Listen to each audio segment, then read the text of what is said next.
Cuando pensamos en Martin Luther King Jr., a casi todo el mundo le viene a la cabeza esa frase mítica, tengo un sueño. Pero claro, esa frase es solo la punta del iceberg. Lo que hay debajo es una filosofía de resistencia potentísima, una estrategia pensada no solo para protestar, sino para cambiar el alma de un país entero. Así que vamos a desmontar esa estrategia pieza por pieza. A ver, para entender bien el método de King, primero hay que entender el panorama de su época, la gran contradicción en la que vivía.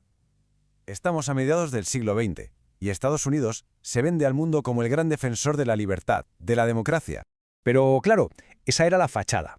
Dentro de sus fronteras, la realidad era otra muy distinta.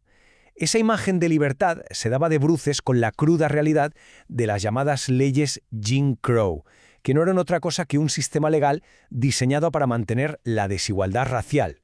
Y que nadie piense que esto era algo sutil, nada de eso. Significaba escuelas para blancos y escuelas para negros, y punto. Significaba no poder sentarse donde quisieras en el autobús. Significaba que votar fuera una carrera de obstáculos, casi imposible y, lo peor de todo, significaba vivir siempre con la amenaza de la violencia encima. Entonces, ante una injusticia tan bestia y tan arraigada, ¿qué se hace? Pues la respuesta de King no fue, para nada, la ira ciega. Fue una resistencia muy pensada, muy calculada, que bebía de unas raíces intelectuales y espirituales muy profundas. Bien, y aquí está el meollo de todo. Su método no salió de la nada, fue una fusión brillante de tres pilares. Por un lado, su fe cristiana, que le daba la base moral, la idea de que todas las personas son iguales ante Dios. Pero claro, con la fe no bastaba, hacía falta un método, un manual de instrucciones para la lucha, y ese manual lo encontró en dos pensadores clave, Henry David Thoreau y Mahatma Gandhi. De Thoreau, King coge una idea que es una bomba. Hay leyes que son injustas, y por encima de ellas hay una ley moral superior. Si una ley del Estado te obliga a ser cómplice de una injusticia, tu deber moral no es obedecer, es desafiarla. O sea que sentarse en el lado prohibido del autobús no era un acto de vandalismo, no, era un acto de lealtad a una justicia mayor. Y si Thoreau le dio el qué hacer, desobedecer, Gandhi le dio el cómo hacerlo. La Satyagraha de Gandhi, la fuerza de la verdad, no era sentarse a esperar pasivamente, ¿qué va? Era una estrategia de confrontación muy activa.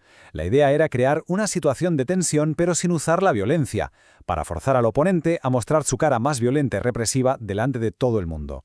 El objetivo era ganar la batalla moral a los ojos de la opinión pública.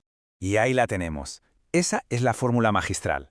La convicción moral que le daba al cristianismo, la justificación intelectual de Thoreau para desobedecer y la estrategia práctica de Gandhi para confrontar. Todo eso junto creó una fuerza que era a la vez espiritualmente sólida y políticamente imparable. Claro, toda esta filosofía suena muy bien sobre el papel, pero ¿funcionaba en el mundo real? Pues su verdadero poder se demostró en la calle, en plena acción, donde este manual de lucha se puso a prueba en algunas de las batallas más duras por los derechos civiles. La primera gran prueba de fuego fue en Montgomery, con el boicot a los autobuses. Todo empezó con el famoso arresto de Rosa Parks, y de repente, un pastor jovencísimo de 26 años, un tal Martin Luther King Jr., fue elegido para liderar la respuesta. Lo que pasó después se convirtió en el libro de estilo de todo el movimiento. A ver, paremos un momento a pensar en la disciplina que hace falta para esto. Durante 381 días, más de un año, la comunidad afroamericana se negó a subir a un autobús. Caminaron kilómetros, organizaron sistemas súper complejos para compartir coches, y todo eso aguantando amenazas y violencia. Fue una demostración brutal de resistencia pacífica y de poder económico. Porque, ojo, el objetivo nunca fue evitar el conflicto. Todo lo contrario, era provocarlo, pero en sus propios términos. Una confrontación ética, sí, pero sin armas. La estrategia era tan simple como brillante. Crear una crisis moral tan pública, tan evidente, que el resto del país ya no pudiera seguir mirando para otro lado. Y en ningún sitio se vio esto de forma más salvaje que en Birmingham, en el 63. Allí, las protestas pacíficas recibieron una respuesta brutal. Perros policía, mangueras de bomberos a toda presión, arrestos masivos. Esas imágenes dieron la vuelta al mundo y dejaron en evidencia la violencia del sistema. Y es increíble, pero fue desde una celda en esa misma ciudad donde escribió esta frase inmortal. Con ella, King le estaba diciendo al mundo entero, oigan, que esto no es un problema local del sur, esto es una batalla por el alma de toda la nación. Y toda esta mezcla de filosofía de resistencia y de exposición de la brutalidad del sistema iba a culminar en un momento que, literalmente, cambió la historia para siempre. La marcha sobre Washington fue una demostración de fuerza popular como pocas veces se ha visto. Más de 250.000 de personas juntas pidiendo justicia. Y fue allí, en ese escenario, donde King pasó de ser un líder muy importante a nivel nacional a convertirse en una figura moral para todo el planeta. Y esto es clave, porque el movimiento no solo cambió conciencia, sino que cambió las leyes. Toda esa presión masiva y pacífica llevó directamente a que se aprobaran dos leyes históricas, la Ley de Derechos Civiles y la Ley de Derecho al Voto, que básicamente dinamitaron la estructura legal de la segregación. Después de estas victorias, su influencia ya era universal.